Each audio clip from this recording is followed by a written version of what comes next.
안녕하세요. 여러분, 오늘도 여러분의 소중한 건강을 지키기 위해 유익한 정보를 가지고 돌아왔습니다. 여러분은 식사할 때 음식 뒤편에 적힌 성분표를 꼼꼼히 확인하시나요? 대부분의 사람에게는 맛있는 한 끼 식사가 되겠지만 누군가에게는 단 한 입만으로도 생명이 위태로울 수 있는 치명적인 물질이 숨어 있을 수 있습니다. 바로 알레르기. 유발물질에 대한 이야기입니다. 오늘은 우리 주변에 흔히 있지만 결코 가볍게 넘겨서는 안 될 식품 알레르기의 정체와 우리 몸을 지키는 구체적인 대응법에 대해 깊이 있게 알아보겠습니다. 영상을 끝까지 시청하시면 여러분과 가족의 소중한 생명을 지키는 지혜를 얻으실 수 있을 것입니다.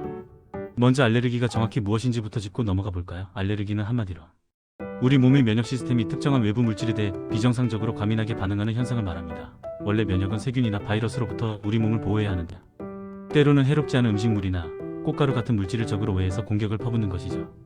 이 과정에서 피부 가려움이나 두드러기, 폭통 같은 비교적 가벼운 증상부터 후 곤란이나 혈압 저하 같은 심각한 증상까지 나타나게 됩니다. 특히 가장 무서운 것은 아나필락시스라고 불리는 전신 과민 반응 쇼크입니다.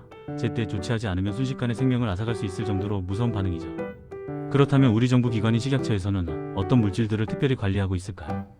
2026년 현재 우리나라 식약처는 가공식품에 반드시 표시해야 하는 알레르기 유발물질 19가지를 지정해 엄격하게 관리하고 있습니다. 지금부터 하나씩 자세히 살펴보겠습니다.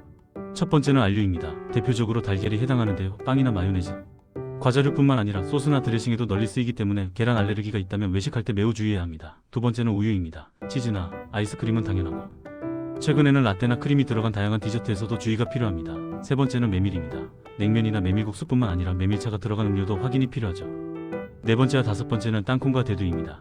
땅콩은 스낵류에 많고 대두는 우리가 매일 먹는 두부, 간장, 된장의 주원료이기에 한국인에게는 특히 중요한 정보입니다. 여섯 번째는 밀입니다. 빵과 면류는 물론이고 각종 튀김옷에도 밀가루가 들어가므로 밀 알레르기가 있다면 식단 관리가 꽤 까다로울 수 있습니다. 일곱 번째부터 아홉 번째까지는 해산물인 고등어게, 그리고 새우입니다. 생선 조림이나 해물탕, 해물파전 같은 한국인이 사랑하는 메뉴에 꼭 들어가는 식재료들이죠. 열 번째는 돼지고기입니다. 햄이나 소시지 같은 육가공품에 많이 포함됩니다. 11번째는 복숭아인데요. 과일 주스나 젤리, 잼 등의 향료나 과육으로 포함되는 경우가 많습니다. 12번째는 토마토입니다. 파스타 소스나 케첩, 피자 등에 빠지지 않는 재료죠. 13번째는 아황산유입니다. 조금 생소하실 수 있는데 건과일이나 와인, 절임 식품의 보존제로 많이 쓰이는 성분입니다. 14번째는 호두로 베이커리나 샐러드에 고소함을 더하기 위해 자주 사용됩니다. 15번째부터 17번째는 닭고기, 쇠고기, 오징어입니다. 치킨이나 국거리, 해물, 볶음 등 우리 밥상에 가장 자주 올라오는 식재료들입니다. 마지막으로 18번째와 19번째는 조개류와 잣입니다. 굴, 전복, 홍합 같은 조개류와 죽이나 반찬에 고명으로 올라가는 잣 역시 민감한 사람에게는 위험한 유발물질입니다. 자, 이렇게 19가지의 유발물질을 알아봤는데요. 그렇다면 이런 성분들의 반응에서 증상이 나타났을 때는 어떻게 대응해야 할까요? 증상의 경중에 따라 대응법이 달라집니다. 만약 피부가 약간 가렵거나 두드러기가 올라오는 정도의 가벼운 증상이라면 항히스타민제를 복용하는 것으로 진정시킬 수 있습니다. 하지만 숨이 차거나 목구멍이 붓는 느낌, 혈압이 떨어지면서 어지러움을 느낀다면 이는 응급 상황입니다. 이럴 때는 망설이지 말고 즉시 119에 신고하거나 가장 가까운 병원 응급실로 가야 합니다. 만약 본인이 심한 알레르기를 앓고 있다면 미리 처방받은 에피펜이라는 자가주사기를 허벅지에 즉시 투여해야 합니다. 평소에 실천할 수 있는 응급대처 요령도 기억해두세요.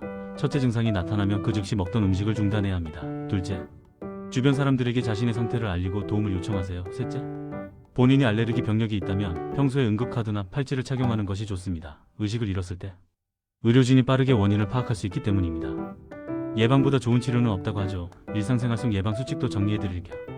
가장 중요한 것은 식품 라벨을 확인하는 습관입니다. 가공식품 뒷면의 알레르기 표시란을 반드시 확인하세요. 외식할 때도 식당 직원에게 특정 식재료가 들어갔는지 꼭 물어보는 것이 좋습니다. 또한 같은 시설에서 제조된 제품의 경우 혼입 가능성이 표기되어 있으니 매우 민감한 분들은 이 부분도 놓치지 마세요. 아이들의 경우 학교나 어린이집에 알레르기 병력을 미리 등록하고 대체 급식을 상담받는 것이 필수입니다.